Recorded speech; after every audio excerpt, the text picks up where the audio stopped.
నమస్తే, welcome to Nationalist hub. నేపాల్లో prime minister రాజీనామా చేయడం, అక్కడి నుంచి పరారు కావడం ఇదంతా కూడా జరిగింది, మనం చూసాం. అయితే ఇది నేపాల్లో జరగడం మొదటిసారి కాదు.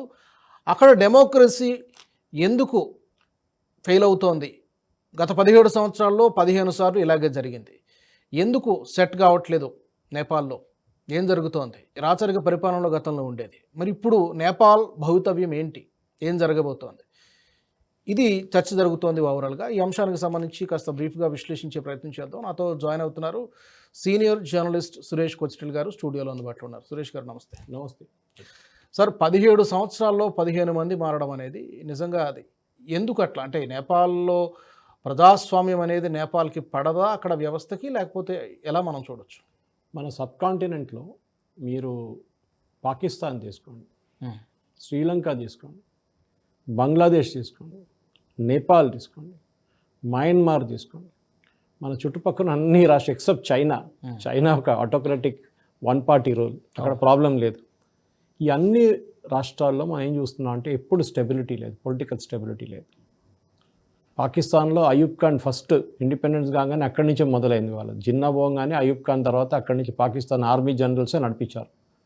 పాకిస్తాన్లో అల్లా అండ్ ఆర్మీ నడిపిస్తారు, అంతే, ఇంకెవరు ఉండరు అక్కడ. శ్రీలంకకి రండి, అక్కడ కూడా ప్రేమదాస కానివ్వండి, దాని తర్వాత జయవర్ధని ఉన్నప్పుడు ఎల్టీటీతో ఉన్న గొడవలు, అప్పుడున్న వార్లో చాలా మటుకు, దాని తర్వాత కరప్షన్, అక్కడ కూడా పెద్ద ఒక గొడవ జరిగి పార్లమెంట్ మొత్తం వాళ్ళు ప్రెసిడెంట్ ప్యాలెస్ వచ్చి ధ్వంసం చేశారు, అన్నీ చేశారు. బంగ్లాదేశ్ చూడండి, బంగ్లాదేశ్లో కూడా అదే జరిగింది. షేక్ హసీనాని తరిమికొట్టడం, దానికన్నా ముందు కూడా ఆర్మీ ఎన్నోసార్లు వచ్చి పరిపాలించారు బంగ్లాదేశ్లో, ఫస్ట్ టైం కాదు ఇది. మయన్మార్ మనం చూస్తున్నాం, వస్తారు పోతుంటారు. ఆంగ్ సాన్ సూ కీ వచ్చింది, దాని తర్వాత ఆమె పోయింది, మళ్ళీ ఆర్మీ వచ్చారు, దానికన్నా ముందు ఆర్మీ ఉండే. స్టెబిలిటీ లేదు. సో స్టెబిలిటీ లేనప్పుడు ఏమవుతుందంటే మీకు పొలిటికల్ మెచ్యూరిటీ కూడా ఉండదు. మన దేశంలో మీరు చూడండి రాజుగారు, మన 47 నుంచి మన 50 నుంచి తీసుకుందాం, అందుకే టెక్నికలీ మనం రిపబ్లిక్ అయింది 50లోనే. అప్పుడు దాకా మనం డొమినియన్ స్టేటస్లో ఉన్నాం, అంటే we were still under UK. So 50 నుంచి మనం ఇప్పుడు 25 దాకా 1920 1947 50 నుంచి 1950 to 2025 Nehru, Indira Gandhi, 2 solid terms అన్నమాట. దాని తర్వాత రాజీవ్ గాంధీ, అంత సాలిడ్ లేదు కానీ కొన్ని సంవత్సరాలు నడిపించారు, ఒక టర్మ్ నడిపించారు. దాని తర్వాత మనకు 3-4 ప్రధానమంత్రులు వచ్చారు వెళ్ళారు. ఎవరు? ఐకే గుజరాల్ కానివ్వండి, చంద్రశేఖర్ కానివ్వండి, ఇట్లాంటి షార్ట్ రెజ్యూమ్, దేవగౌడ, ఇట్లాంటి వచ్చి వెళ్ళారు. దెన్ నరసింహరావు, వాజ్పేయి వచ్చారు. దాని తర్వాత మన్మోహన్ సింగ్ 10 years, ఇప్పుడు మోదీ గారు 11 years. మన దగ్గర సాలిడ్ డెమోక్రటిక్ ఇన్స్టిట్యూషన్స్ ఉన్నారు. మన దగ్గర డెమోక్రసీ లేనని చెప్పేటోళ్ళు రాహుల్ గాంధీ లాంటి వాళ్ళు. ఏది? ఇదే సిస్టమ్ నుంచి వచ్చిన వాళ్ళే డెమోక్రసీ లేదంటారు, కాన్స్టిట్యూషన్ మార్చుతా అంటారు. కాన్స్టిట్యూషన్ మార్చింది 106 సార్లు వాళ్ళే మార్చారు కాన్స్టిట్యూషన్, కానీ బీజేపీ కాన్స్టిట్యూషన్ మార్చుతా అంటారు. సో ఈ కాన్స్పిరసీ థియరీస్ తీసుకువచ్చే వాళ్ళు చాలామంది ఉంటారు. ఒక దేశంలో మనం ఆఫ్రికాలో కూ అని వింటుంటాం ఇప్పుడు, అది ఈదీ అమీన్ టైం నుంచి కానివ్వండి. ఆఫ్రికాలో ఎవడు వస్తాడో ఎవడు పోతాడో తెలియదు మనకి, except for 2-3 countries which are very stable. Tanzania ఒకటి, కెన్యా ఒకటి, ఇట్లాంటి సౌత్ ఆఫ్రికా ఇస్ ఆల్సో. మిగతా అన్ని చోట్ల వస్తుంటారు, పోతుంటారు. ఎందుకంటే అక్కడ డెమోక్రసీ లేదని కాదు, వాళ్ళకి డెమోక్రసీ వద్దు, అక్కడ ప్రజలకే వద్దు డెమోక్రసీ.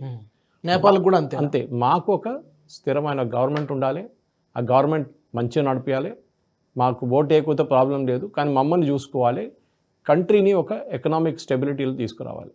ఇది పాకిస్తాన్ ప్రాబ్లం అంతే. పాకిస్తాన్ చూడండి, డెమోక్రసీకి చూడండి స్టైల్ ఎట్లా ఉంటుంది. ఒక ఎక్స్ ప్రైమ్ మినిస్టర్ని ఉరి తీసేశారు, ఇంకొక ఎక్స్ ప్రైమ్ మినిస్టర్ని కాల్చి చంపేశారు, ఇంకొక president that is from the army side Ziaul హక్ని ఏం చేశారు, వాళ్ళ ప్లేన్లో బాంబు పెట్టి సిఐ వాళ్ళు పేల్చేశారు. అంతా హిస్టరీ అంతా వాళ్ళది అంతే.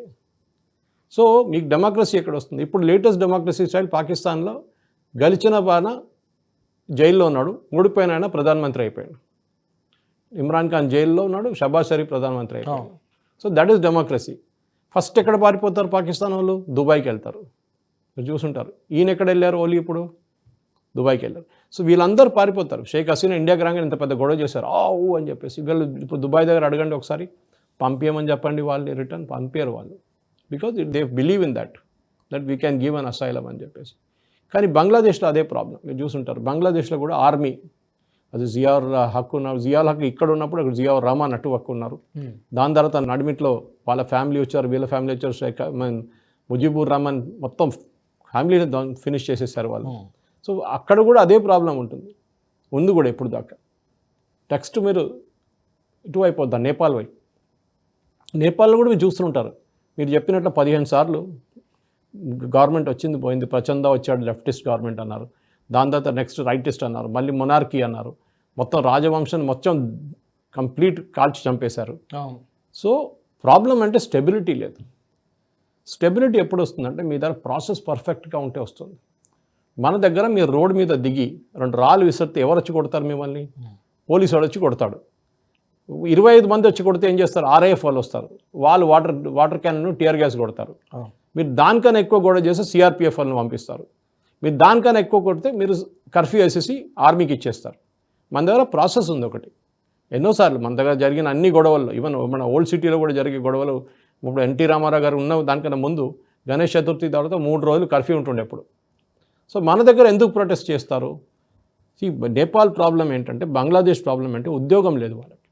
They are not a technology savvy country, land lock country Nepal. వాళ్ళకి పెట్రోలియం కావాలంటే మన దేశం నుంచి వెళ్ళాల్సి, ఇది మన పోర్ట్ నుంచి, హూగ్లీ పోర్ట్ నుంచి కలకత్తా వెస్ట్ బెంగాల్లో, అక్కడి నుంచి పైప్ లైన్ నేపాల్ దాకా పోతుంది. 2 ఒకటిగా చాలా పైప్ లైన్లు పోతాయి. దట్ ఈస్ వాళ్ళు దాంతో నడిపించుకుంటారు. అటువైపు నుంచి ఇప్పుడు చైనా కూడా ఇస్తా అంటున్నారు. వాళ్ళకి ఒక సెల్ఫిష్ మోటివ్ ఉందనుకోండి చైనా వాళ్ళకి, వాళ్ళు ఇచ్చిన దానికి తీసుకుంటారు వాళ్ళు కరెక్ట్గా అకౌంట్ పెట్టేసి. ఇది నేపాల్ ప్రాబ్లం. నేపాల్లో ఉద్యోగం లేదు. 65,000 మంది ఎంతమందో బయటికి వెళ్ళిపోయారు. వాళ్ళు పంపిస్తున్న రెమిటెన్స్తోని, వాళ్ళు పంపిస్తున్న డబ్బులతో నేపాల్ నడుస్తుంది. ఆలోచించండి. ఒక పెద్ద ఫ్యాక్టరీ లేదు, సీస్మిక్ జోన్ అంటే ఎర్త్ క్వేక్ ప్రోన్ జోన్, అక్కడ మీరు పెద్ద పెద్ద ఫ్యాక్టరీలు పెట్టలేరు. ఈకో సెన్సిటివ్ జోన్, మన లదాఖ్ లాగా ఈకో సెన్సిటివ్ జోన్ కొంచెం, అక్కడ కూడా మీరు ఏం చేయలేరు. సో వాళ్ళకి మెయిన్ స్టే అంటే 2 టూరిజం. మెయిన్గా టూరిజంలో కఠ్మండు, పోఖ్రా, మిగతా చోట్ల ట్రెక్కింగ్కి వెళ్తారు. దెన్ మౌంటైనరింగ్, ఎవరెస్ట్ మిగతా పీక్స్ కానీ వెళ్ళడానికి త్రూ కఠ్మండు వెళ్తారు. ఇంకో రూట్ చైనా నుంచి కూడా ఉంది, నేపాల్ నుంచి. ఇక్కడికి వెళ్ళేటోళ్ళు ఒక ధర 2 లక్షలు 5 లక్షలు ఫీజు తీసుకుంటారు వీళ్ళు. ఎవరెస్ట్ క్లైమ్ చేయడం సపరేట్ ఫీజు ఉంటుంది, K2 సపరేట్ ఉంటుంది, మిగతా పీక్స్కి అలాగ ఉంటుంది. ఈ రెవెన్యూ దీని నుంచి వస్తుంది. శ్రీలంక కూడా చూడండి మీరు, శ్రీలంకలో LTT ఉన్నప్పుడు దాకా వాళ్ళ టూరిజం చాలా పెద్ద దెబ్బతింది వాళ్ళకి. LTTని మొత్తం ఫినిష్ చేసిన తర్వాతనే వాళ్ళ టూరిజం పికప్ అయింది. అప్పటికి ఇంకో ప్రెసిడెంట్ వాడేశారు వాళ్ళు తీసుకెళ్ళి, ఒక ప్రెసిడెంట్ని కాల్చి చంపేశారు. వీళ్ళ హిస్టరీ అదే. సరే ఇప్పుడు అంటారు భారతదేశంలో 2 ప్రైమ్ మినిస్టర్లు కూడా ఎట్లనే అయింది కదా, ఒకరిని బాంబులతో పేల్చేశారు, ఒకరిని కాల్చి చంపారు కదా అంటే correct, we also understand that. But మన డెమోక్రసీ ఎప్పుడు ఫెయిల్ కాలేదు. ఇందిరాగాంధీ గారు చనిపోయిన తర్వాత within 24 hours Rajiv Gandhi was Schwann in. Process ఎక్కడ ఆగలేదు. రాజీవ్ గాంధీ గారు సూసైడ్ బాంబర్ చనిపోయినప్పుడు he was not in the power that time. So there no replacement అక్కర్లేదు ఆ టైంలో.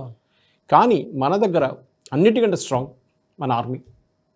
మన ఆర్మీ ఎట్లుంటుందంటే ఏ రోజైనా మీరు చూడండి నాన్ పొలిటికల్గా ఉంటారు. ఎప్పుడు ఏ దాంట్లో వచ్చి పాలిటిక్స్లో ఆర్మీ ఎప్పుడు పడరు. ఎంత స్టేట్మెంట్ రాహుల్ గాంధీ ఆర్మీ వాళ్ళ మీద సడక్క గుండా అని ఆర్మీ చీఫ్ని పిలిచిన తర్వాత కూడా వాళ్ళు రియాక్ట్ కాలేదు. వాళ్ళు ఆపరేషన్ బ్లూ స్టార్ టైంలోనే చిన్న గొడవ జరిగింది.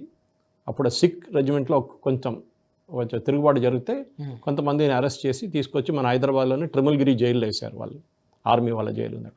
కానీ అది చాలా it is very short lived thing. అది ఎక్కువ బయట పబ్లిసిటీ కూడా రాలేదు, దానికి రాకూడదు కూడా. కానీ అట్లా కాదు కదా నేపాల్లో. నేపాల్లో ఇప్పుడు జరిగింది ఏంటి, ఒక 200 మంది 300 మంది రోడ్డు మీద దిగారు. ఎందుకు? ఇంటర్నెట్ బ్యాన్ చేశారని చెప్పి. Social media apps, internet ban చేస్తే సోషల్ మీడియా యాప్స్ వెళ్ళిపోతుంది. ఇంటర్నెట్ ఉంటే మీకు మిగతా చాలా ఉన్నాయి, సిగ్నల్ ఉన్నాయి, టెలిగ్రామ్ ఉన్నాయి, అన్నీ వాడుకోవచ్చు మీరు. సోషల్ మీడియా యాప్స్ అన్నీ బ్యాన్ చేయరు కదా, ఏదో ఒక రూట్ నుంచి మీరు తీసుకోవచ్చు. కానీ ఎందుకు బ్యాన్, మన దగ్గర ఎందుకు బ్యాన్ చేస్తారు? ఇండియాలో ఒక ప్లేస్లో గొడవ జరిగితే ఇమ్మీడియట్గా అక్కడ ఫస్ట్ అడ్మినిస్ట్రేషన్ పోలీసు వాళ్ళు దింపే ముందు వాళ్ళు ఇంటర్నెట్ కట్ ఆఫ్ చేసేస్తారు. ఎందుకంటే మీరు వాట్సాప్లో అక్కడిక్కడ లేనిపోయిన వీడియోలు, పాత వీడియోలు, లేనిపోయిన జరగని ఇన్సిడెంట్ అని జరిగిందని చాలా గొడవ చేస్తారు. కానీ ఇప్పుడు జరిగే ఇన్సిడెంట్స్లో మనం శ్రీలంకలో, నేపాల్లో, బంగ్లాదేశ్లో ఏం చూస్తున్నాం అంటే ఒక సిస్టమ్, ఒక మెథడ్ ఉంది రాజుగారు. ఇంగ్లీష్లో అంటారు this the method in the madness అంటారు. పిచ్చితనంలో కూడా ఒక మెథడ్ ఉంటుంది, అది జరుగుతుంది. మీరు చూడండి అన్నిటికీ ఒక ప్యాటర్న్ ఉంది. యంగ్స్టర్స్ని దింపుతున్నారు. శ్రీలంకలో చూస్తుంటారు ప్రెసిడెన్షియల్ ప్యాలెస్ లోపల వెళ్ళి చైర్లు ఎత్తుకపోయారు, బ్లాంకెట్లు ఎత్తుకపోయారు, బెడ్లు ఎత్తుకపోయారు. ఓకే, మీరు అదే చూసారు అప్పుడు నేపాల్లో కూడా, అదే చూసారా బంగ్లాదేశ్లో కూడా. So it is a pattern. ఈ ప్యాటర్న్ ఇప్పుడు మీరు అడగవచ్చు డీప్ స్టేట్ అని, బహుశా ఉండొచ్చు, కానీ డీప్ స్టేట్కి ఇంత ఇన్ఫ్లుయెన్స్ ఉండదు. ఇది నడిపించాలంటే ఒక గవర్నమెంట్ నడిపించాలి.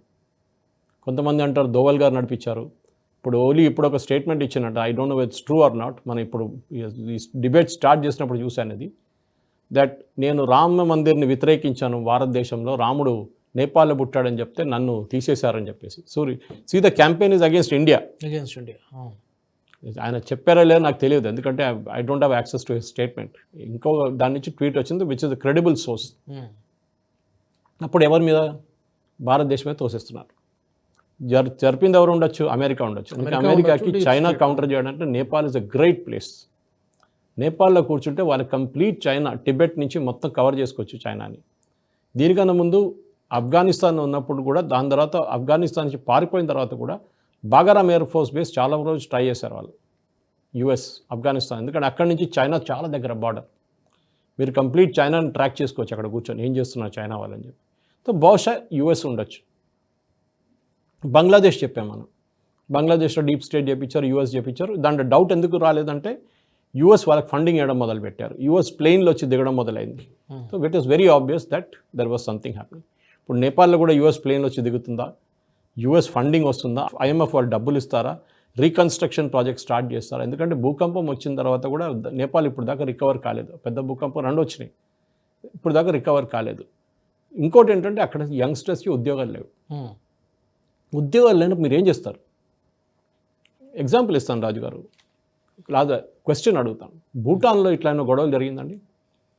లేదు. ఎందుకు? అదే ఆల్మోస్ట్ సిమిలర్ కదా, వాళ్ళు కూడా ఏషియన్సే, వాళ్ళు కూడా ఆల్మోస్ట్ లైక్ ఇండియా, బుద్ధిస్ట్. మళ్ళీ అక్కడ ఎందుకు గొడవ లేదండి? ఎందుకంటే the king has absolute control. ఇప్పుడు ఇక్కడ రాచరికం కావాలా అండ్ 2 క్వశ్చన్స్ సార్ ఇక్కడ. నేపాల్కి డెమోక్రసీ వద్దు, రాచరికమే వద్దు అనేటువంటి ఒక క్యాంపెయిన్ కొంతకాలం నడిచింది. అక్కడ సెట్ కావట్లేదు డెమోక్రసీ అనేది. ఇప్పుడు 1-2 పేర్లు వినబడుతున్నాయి. బలేంద్ర షా అనే ఒక పేరు వినబడుతుంది, ఇంకొకటి Sushil Karki lady, ex chief justice, denied. So ఏంటి ఇప్పుడు నెక్స్ట్ ఏంటి? వాట్ నెక్స్ట్ ఫర్ నేపాల్ అనేది? ఫస్ట్ ఏంటంటే నేపాలీస్ ఆర్మీ అంత పవర్ఫుల్ కాదు, ఈవెన్ బంగ్లాదేశ్ ఆర్మీ కూడా అంతే. వీళ్ళు ఒక పెద్ద అప్రైజింగ్ని హ్యాండిల్ చేయలేరు. వాళ్ళ దగ్గర లిమిటెడ్ కెపాసిటీ ఉంది. బహుశా భారతదేశం దగ్గర హెల్ప్ అడగవచ్చు ఇండైరెక్ట్గా. ఇప్పుడు అక్కడ ఒక జైలు నుంచి 1500 మంది పారిపోయారని చెప్పి ఒక న్యూస్ వచ్చింది. దాంట్లో 26 మంది దొరికారంట ఇండియాలో, ఇండియన్ బార్డర్లో. ఇంకా వస్తారు చాలామంది. సో అట్లాంటి హెల్ప్ అడగవచ్చు ఇండైరెక్ట్గా. అది క్రూషియల్. వాళ్ళ కమ్యూనికేషన్ ఎక్విప్మెంట్ ఏమైనా ధ్వంసం చేశారంటే అది సెటప్ చేయడానికి. ఆర్మీ మూమెంట్కి ప్లేన్లు కావాలన్నా, హెలికాప్టర్ కావాలన్నా భారతదేశం ఇవ్వచ్చు బహుశా. అది కాకుండా మెయిన్గా ప్రొటెక్షన్, అంటే వాళ్ళకి బయట నుంచి, ఇక్కడి నుంచి, భారతదేశం నుంచి కూడా అటాక్ జరగకుండా వాళ్ళు చూసుకోవాల్సిందే. ఎందుకంటే మన దగ్గర నేపాల్లో చాలా ప్రాబ్లమ్స్ ఉన్నాయి రాజుగారు. మదేశీస్ అని వినుంటారు మీరు, ఇండియా నుంచి వెళ్ళిన వాళ్ళు ఉంటారు. దాంట్లో కొంతమంది హిందువులు నేపాల్లో ఒక ప్రావిన్స్లో ఉంటారు. వాళ్ళు కూడా మాకు ఫ్రీడమ్ కావాలని చెప్పి పెద్ద గొడవ చేశారు చాలు, ఒక 5-6 సంవత్సరాల ముందు. దానికన్నా ముందు మొనార్కీ కావాలని చెప్పి మొన్ననే గొడవ చేసింది. దానికన్నా ముందు కూడా గొడవ, మా రాజు మాకు కావాలని చెప్పి. ఎండ్ ఆఫ్ ద డే రాజుగారు మర్చిపోకూడదు, మనం Nepal the only Hindu Kingdom లోకంలో డిక్లేర్డ్ హిందూ రాజ్యం అని చెప్పి వాళ్ళ రాజు డిక్లేర్ చేస్తున్న ఒక రాజ్యం అది. కానీ వాళ్ళని చంపిన తర్వాత ఇమీడియట్ ఫస్ట్ ఏం చేశారు చూసారు కదా మీరు, ఆ హిందూ అని వర్డ్ తీసేశారు. వీఆర్ నౌ సెక్యులర్ అన్నారు. అప్పుడు ఎవరు కుట్రండి? అప్పుడు ఆలోచించి అప్పటి నుంచి మొదలైంది ఈ problem. First of all the entire royal ఫ్యామిలీని చంపిందే పెద్ద ఒక కాన్స్పిరసీ. చంపినోడు వాళ్ళ ఫ్యామిలీ మెంబరే, డ్రగ్ తీసుకున్నాడు అన్నారు, అన్ని అలిగేషన్స్ చేశారు. దాని తర్వాత ఎంక్వైరీ లేదు, ఏం లేదు, కంప్లీట్ క్లోజ్ చేసేసారు చాప్టర్ అంతా. షేక్ ముజీబుర్ రహమాన్ చంపిన కూడా అంతే. ఎవరు చంపారు?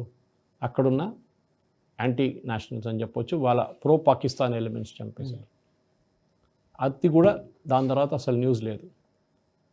శ్రీలంకలో జయవర్ధన్ ఉండండి, ప్రేమదాసం ఉండండి, వీళ్ళందరూ ఉన్నప్పుడు కూడా చూడండి, అక్కడ కూడా ఏదైనా జరిగితే దాని తర్వాత న్యూస్ ఉండదు, దాని తర్వాత క్వైట్ అయిపోతుంది, మళ్ళీ everything gets back to normal. ఒక ప్యాటర్న్ ఉంది దీంట్లో. పాకిస్తాన్లో కూడా అంతే. ఇప్పుడు ఎవరు పాప ఇమ్రాన్ ఖాన్ గురించి అడగట కూడా లేదు. మొన్న ఎవరో చంపేశారని చెప్పి న్యూస్ చేస్తే కొన్ని రోజులు న్యూస్లో ఉన్నారు, దాని తర్వాత ఆ న్యూస్ కూడా పోయింది. సో నేపాల్లో జరిగింది ఇప్పుడు ఏంటంటే ఒక బేసిక్లీ ఒక అన్ఎంప్లాయ్మెంట్ ప్రాబ్లం, ఉద్యోగం లేదు అక్కడ ఉన్నవాళ్ళు. ఉద్యోగం కావాలంటే you have to create jobs. జాబ్లు ఉండాలంటే పెద్ద పెద్ద ఫ్యాక్టరీలు ఉండాలి, అక్కడ పెట్టలేము. సో నెక్స్ట్ సొల్యూషన్ ఏంటి, చిన్న చిన్న ఫ్యాక్టరీలు, నాన్ పొల్యూటింగ్ టైప్ ఫ్యాక్టరీలు, సీస్మిక్ జోన్స్లో యాక్టివేట్ పనిచేసే టైప్లో ఫ్యాక్టరీలు కావాల్సి వస్తుంది. జపాన్ తీసుకోండి, హైలీ సీస్మిక్, రోజుకి అర్త్క్వేక్ వస్తుంటాయి జపాన్లో, కానీ వాళ్ళు బిల్డింగ్లు ఎట్లా కట్టారు, ఫ్యాక్టరీలు ఎట్లా కట్టారంటే that can handle all this. So ఈ ప్రాబ్లం నేపాల్లో ఎక్కడ వస్తుందంటే ఈగో, బిగ్ బ్రదర్, మనం పక్కన కూర్చున్నాం కదా అన్న దగ్గర అడగకూడదు, అడిగితే మా ఈగో ప్రాబ్లం అవుతుందండి. అడగాలండి. భూటాన్లో రాజుగారు most of the hydel projects డ్యామ్లు కట్టిందంతా భారతదేశంలోని కంపెనీలు. నేపాల్లో కూడా మనం ప్రాజెక్ట్స్ చేసాం. నేపాల్ ఇండస్ట్రియలైజేషన్ కావాలంటే భారతదేశం దగ్గర నుంచి వాళ్ళకి చాలా మటుకు న్యాచురల్ ప్రోడక్ట్స్ ఉన్నాయి. కొన్ని నేపాల్లో తయారు చేసే జామ్లు కానివ్వండి, స్క్వాష్లు కానివ్వండి, చాలా ఉన్నాయి అట్లాంటిది. కానీ యాజ్ ఐ సెడ్ బిఫోర్, వాళ్ళు పెద్ద ఫ్యాక్టరీ, పొల్యూటింగ్ ఫ్యాక్టరీస్ పెట్టలేము. మన జీడిమెట్లా కానీ పటాన్చెరు తీసుకెళ్ళి అక్కడ పెట్టలేము మనం. We cannot put up pharma company. కానీ అక్కడ జరగాల్సింది, ఒకసారి మీరు ఉద్యోగం ఇచ్చారనుకోండి, then they will quiet and down. ఎందుకంటే మన దగ్గర గోర్ఖా రెజిమెంట్ ఉంది రాజుగారు, in our army, one of the oldest regiments Indian army. వాళ్ళెవరు, అందరు Nepali level. Okay, commanding officer మారచ్చు, ఇంకొకరు వస్తారు, కానీ బ్రిటిష్ ఆర్మీలో గోర్ఖా రెజిమెంట్ ఉంది, అగైన్ బిఫోర్ ఇండిపెండెన్స్. సో వాళ్ళ గెయిన్ఫుల్ ఎంప్లాయ్మెంట్ మనం చెప్పొచ్చు, అది అయిపోయింది కదా ఇండిపెండెన్స్ అంతా finish, okay now Gorkha regiment disbanded అని చెప్పొచ్చు. We never did it. వాళ్ళని ఉంచుకున్నాం, వాళ్ళకు రిజర్వేషన్స్ ఉన్నాయి, వాళ్ళు నేపాలీ వాళ్ళు వస్తారు, వాళ్ళు చేస్తారు, నడిమిట చిన్న చిన్న గొడవలు ఉండే. కానీ దాని తర్వాత మనం చూసాం భారతదేశంలో అగ్నివీర్ పెట్టినప్పుడు మేము నేపాలీ వాళ్ళు రాము అని చెప్పారు, కానీ అందరూ వచ్చారులే తర్వాత కూడా జాయిన్ అయ్యారు వచ్చి. సో భారతదేశంతోనే అంబ్లికల్ కార్డ్ ఉంది వాళ్ళకి. మన అగ్నివీర్ పెడితే అక్కడ ఇంపాక్ట్ అయింది. మరి అడగొచ్చు వాళ్ళకి ఏంటి సంబంధం మనతో అని చెప్పేసి, కానీ ఉంది. They have very very close relationship with Bharat. మనదా చూడొచ్చు, మనం యూజువలీ నేపాలీ వాళ్ళని కానీ అరే వాచ్మెన్ వాడు అంటాడు, అరే తాపా అని పిలుస్తామని, లేక అట్లాంటి పేర్లు ఉంటాయి వాళ్ళకి టిపికల్, అది పేరు పిలుస్తాం. కానీ they are educated Nepalis also భారతదేశంలో. ఇప్పుడు మీరు కల్కటాకి వెళ్ళండి, చాలామంది నేపాలీస్ కనిపిస్తారు అక్కడ, చాలామంది ఉన్నారు. అయితే సార్, ఇప్పుడు ఈ నైబర్హుడ్ కంట్రీస్ అన్నిట్లో కూడా మన చుట్టుపక్కల బంగ్లాదేశ్ కానీ, పాకిస్తాన్ కానీ, శ్రీలంక కానీ, మయన్మార్ కానీ, నైబర్హుడ్ కంట్రీస్ అన్నిట్లోనూ ఒక ప్యాటర్న్ కనబడుతోంది. కరెక్ట్. అక్కడ ప్రభుత్వాలు కూలిపోవడము, ఇలాంటి తిరుగుబాటు రావడము, ఈ సంథింగ్ ఆర్ ఎక్స్ట్రీమ్ కండిషన్స్ మనం చూస్తున్నాం ఓవర్ ద పాస్ట్ ఇయర్స్ నుంచి. కరెక్ట్. ఇది భారత్కి ప్రమాదం కాదా? అది చైనా చేస్తుందా, డీప్ స్టేట్ చేస్తుందా, అమెరికా చేస్తుందా, మొత్తానికి పక్కన పెడితే మన చుట్టూ కూడా అలజడి రేగుతోంది. ఇది మనకి సెక్యూరిటీ కన్సర్న్, జాతీయ భద్రత విషయంలో కానీ ఇక్కడ కూడా అసలు అలాంటి ప్రయత్నం ఇంటర్నల్గానే జరుగుతోంది. కాకపోతే సక్సెస్ కాలేదు. ఇది పెద్ద దేశం, ఇక్కడ ఉన్నటువంటి లీడర్షిప్ స్ట్రాంగ్ లీడర్షిప్ కాబట్టి సక్సెస్. మీరే ఆన్సర్ ఇచ్చేసారు దాన్ని. బట్ స్టిల్ దీన్ని ఎట్లా ఫేస్ చేయాలి? First of all strong leadership చాలా ఇంపార్టెంట్. భారతదేశం చాలా పెద్ద దేశం. మనం ఒకవైపు నుంచి నార్త్ ఈస్ట్ నుంచి ఇటువైపు గుజరాత్ వచ్చేదాకా, అక్కడ కాశ్మీర్ నుంచి కన్యాకుమారి దాకా వీఆర్ అ డిఫరెంట్ నేషన్. ఎంత క్రిటిసైజ్ చేసిన భారతదేశాన్ని, ఎస్పెషలీ మన దగ్గర నుంచి భారతదేశం నుంచి బయటికి వెళ్ళి ఇంకో కంట్రీ సిటిజన్షిప్ తీసుకున్న తర్వాత మన దేశంలో తిడతారు, మన అమ్మని తిట్టినట్లు ఉంటుంది అది. కానీ వాళ్ళు చేస్తారు కొంతమంది, అది ఫ్యాషన్. భారతదేశంలో క్లెన్లీనెస్ లేదు, సివిక్ సెన్స్ లేదు, అదని చెప్తారు. వీళ్ళు ఇప్పుడు ఉన్నదాకా వాళ్ళు ఇక్కడే ఉన్నారు కదా. కానీ మన దగ్గర ఉన్న స్ట్రెంగ్త్ ఏంటంటే మనది ప్రాసెస్. మనది నేను చెప్పాను, మీకు ఎక్స్ప్లెయిన్ చేశాను. పోలీసోడు, RAF, CRPF, ఆర్మీ, ఒక ప్రాసెస్ ఉంది మనకి. మణిపూర్లో ఎంత పెద్ద గొడవ జరిగిన తర్వాత కూడా వీ హ్యాండిల్ ఇట్ వెల్ కదా. చాలామంది చనిపోయారు అక్కడ, వాళ్ళు కొట్టుకున్నారు. పోలీస్ ఫైరింగ్లో చాలా తక్కువ. ఇక్కడ చాలా జరిగాయి, మణిపూర్ అల్లర్లు, CAA అల్లర్లు, అదే ఎన్ని జరిగాయి. ఎందుకు మీరు రెడ్ ఫోర్ట్ మీద ఉన్న జెండాని కింద దింపేశారు, ఖలిస్తాన్ జెండా. Did we react to it? అక్కడ ఫైరింగ్ చేస్తే వాడు చనిపోతుండే ఈజీగా. చేయలేదు. Because some places you have to hold back. ఎందుకంటే వారం తర్వాత మర్చిపోతారు ఏం జరిగిందనేది. ఫామ్ ఎజిటేషన్ పోయిందా? ఢిల్లీ రైట్స్ పోయిందండి? జామియా మిలియా ఇస్లామియా రైట్స్ పోయిందా? కల్కటాలో జరిగిన జాదవ్పూర్ యూనివర్సిటీ అయిపోయిందా? మన దగ్గర యూనివర్సిటీస్ని వాడుకుంటారు. మీరు అడగొచ్చు బంగ్లాదేశ్లో కూడా జరిగింది అదే కదంటే correct. Even Bangladesh liberation start అయింది ఢాకా యూనివర్సిటీ నుంచి. అక్కడి నుంచి గొడవ మొదలైంది ఫస్ట్. సో స్టూడెంట్స్ని వాడుకోవడం చాలా ఈజీ. ఒకటి, దే ఆర్ యంగ్, బ్లడ్ వాళ్ళ కొంచెం బ్లడ్లో గరం బ్లడ్ ఉంటుంది, ఖూన్. అదేంటంటే వాళ్ళని ఈజీగా మీరు మోటివేట్ చేయొచ్చు, డీమోటివేట్ కూడా చేయొచ్చు. చూడండి మీకేం వస్తుంది, నక్సలిజం అట్లనే వచ్చింది కదా రాజుగారు. ఉద్యోగం రావట్లేదు, నువ్వు చదువుకున్నావు, నువ్వేం చేస్తారా, వాడు చూడు, వాడు దొర పక్కన ఉన్నాడు, 5 అంతస్తుల బిల్డింగ్ కట్టుకున్నాడు, నీకే లేదు అంటే వాడు తుపాకీ పట్టుకుంటాడు. ఇది డిమోటివేషన్ అన్నమాట. So this is where the entire thing comes down to that మీరు ఒక సిస్టమ్ క్రియేట్ చేయండి. భారతదేశంలో నడవదు. Army will never interfere. మన political establishment is strong, mature. మనం బయట నుంచి లోపల చూస్తేనే మన దేశం స్ట్రెంగ్త్ అర్థమవుతుంది. రాజు గారు పక్కన ఉన్న అన్ని రాష్ట్రాలు చూస్తే అప్పుడు థ్యాంక్ఫుల్లీ వాహ్ మేము లక్కీ మనం భారతదేశంలో ఉన్నా అని చెప్పేసి వీ షుడ్ బి, మన ఒక్కొక్క సిటిజన్ మన దేశంలో they should be thankful for the. వాళ్ళు చెప్పాలి ఇంత మంచి స్ట్రాంగ్ గవర్నమెంట్ ఉన్నారు, వాళ్ళు చూసుకుంటారు మమ్మల్ని, మాకు అస్సలు బాధ లేదని చెప్పి. అది important. External security, internal security. Correct, we are stronger. Okay Suresh గారు, ఇప్పుడు ఏ విధంగా అయితే సమర్థవంతంగా ఎదుర్కొంటూ వచ్చామో భవిష్యత్తులో కూడా ఈ థ్రెట్ అలాగే ఉంటుంది. వాళ్ళు చేసేది వాళ్ళు చేస్తూనే ఉంటారు. డీప్ స్టేట్ కానీ, చైనా కానీ, అమెరికా కానీ అదే విధమైనటువంటి పంతా కొనసాగించాల్సినటువంటి అవసరం ఉంది. ప్రజలు, ప్రభుత్వం ఇద్దరూ అప్రమత్తంగా ఉండాలి. ఇక్కడ అలాంటి పప్పులు ఉడకనివ్వకుండా జాగ్రత్తగా ఉండాలి. Thank you very much Suresh గారు, ధన్యవాదాలు.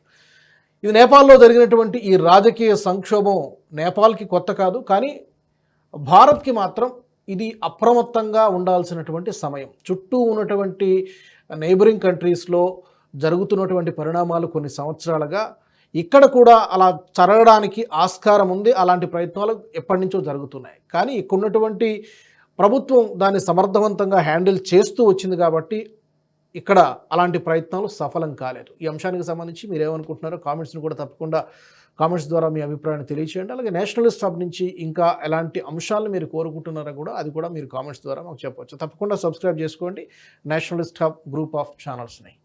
జై హింద్. ఈ వీడియో మీకు నచ్చినట్టయితే లైక్ చేయండి, 10 మందికి షేర్ చేయండి. అలాగే కామెంట్ల రూపంలో మీ అభిప్రాయాలను మాతో పంచుకోండి. Nationalist hub group of channels ను సబ్స్క్రైబ్ చేసుకుని తెలుగునాట జాతీయవాద జర్నలిజాన్ని ప్రోత్సహించండి. ఈ వీడియో కింద ఉన్న బెల్ ఐకాన్ పై క్లిక్ చేయడం మర్చిపోవద్దు.